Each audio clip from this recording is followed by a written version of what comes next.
দেখেন, আমাদের আন্দোলনের নাম হচ্ছে রাষ্ট্র সংস্কার আন্দোলন। তো রাষ্ট্র সংস্কারের জন্য আমরা মনে করি ডক্টর ইউনূসের মতো ব্যক্তিত্ব সবচেয়ে পারফেক্ট।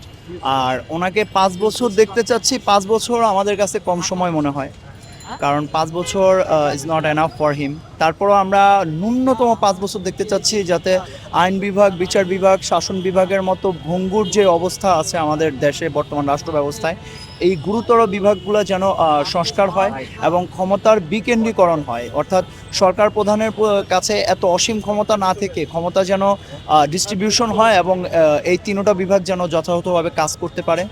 এই জন্য আমরা এই সংস্কারের প্রয়োজনে ডক্টর ইউনূসকে 5 বছর দেখতে চাচ্ছি। এখানে ডক্টর ইউনূসকে আমি একজন সাধারণ জনতা হিসাবে ডক্টর ইউনূসকে আমি খুব ভালোবাসি। এই কারণে চাই যে তার কার্যক্রম দেখছি খুব এই 8 মাসে খুব ভালো কার্যক্রম করতেছে দেশে।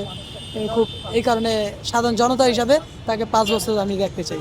দেশে অনেক কিছুই পরিবর্তন দিছি করতেছে, আর এই কারণেই তার ভালো কিছু গুণগান মানে সব কিছু দেখেই আমি চাচ্ছি যে সে 5 বছর থাকলে দেশে আরও উন্নয়ন দেশের দিকে আগাবে। এই কারণে আমি ডক্টর ইউনূসকে 5 বছর ক্ষমতা দেখতে চাই। এটা আমাদের সাধারণ জনতা হিসেবে সেটি দাবি। আসলে ডাক্তার ইউনূস সাহেব বাংলাদেশের জন্য কিছু করতে পারবে, যার কারণে আমরা ওনাকে চাচ্ছি। ওনার দ্বারা আসলে কিছু সম্ভব বলে, ঠিক আছে, আমরা চাচ্ছি উনি আগামী 5 বছর, এমনকি বাংলাদেশ সংস্কার হওয়া পর্যন্ত যদি আরো সময় বেশি প্রয়োজন হয়, সেক্ষেত্রে অতটুকু সময় পর্যন্ত চাচ্ছি। যতক্ষণ পর্যন্ত বাংলাদেশ সংস্কার না হবে ততক্ষণ পর্যন্ত আমি মনে করি উনি থাকাটা আমাদের জন্য গুরুত্বপূর্ণ একটা বিষয়।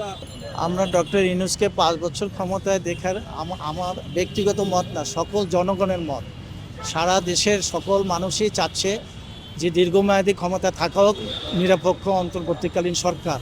তারা এই জন্য সরবে যে 50 বছরের ইতিহাসে যে বৈষম্যহীন সমাজ, বৈষম্য বিরোধী কাজ করা হয়েছে সমাজে, পাহাড় পরিমাণ বৈষম্য, এই সকল বৈষম্য দূর করতে এত কম সময় সম্ভব না।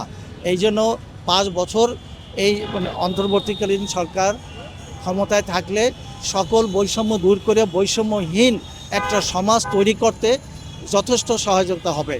আর এন তেন করিয়া অল্প সময়ের ভিতরে সংস্কার করিয়া 2-4টা, তারপর যদি এটাকে নির্বাচন দেওয়া হোক, তখন দলীয় সরকার আসবে। দলীয় সরকার যখন ক্ষমতায় আসবেন, তাদের দলের যে মতামত আছে, দলের যে সিস্টেম আছে, ওই নিয়ে জনগণকে বাদ দিয়ে, সংস্কার বাদ দিয়া, তারা শুধু তাদের স্বার্থ আদায় করার জন্য, জনগণের সম্পদ লুট করার জন্য, তাদের দলীয় ক্যাডার দ্বারা তারা সরকার পরিচালনা করার জন্য তারা ওইদিকে চলে যাবে। তখন আর এই জনগণের কথা, জনগণের সরকার এবং মৌলিক দাবিগুলো এবং সকল সেক্টরে যে বৈষম্য বিরোধী এবং অপরাধ জগৎ এবং 50 বছর যে বৈষম্যহীনভাবে পাহাড় পরিমাণ বৈষম্যহীন তৈরি হয়ে গেছে, এগুলো আর কোনোদিনও হবে না।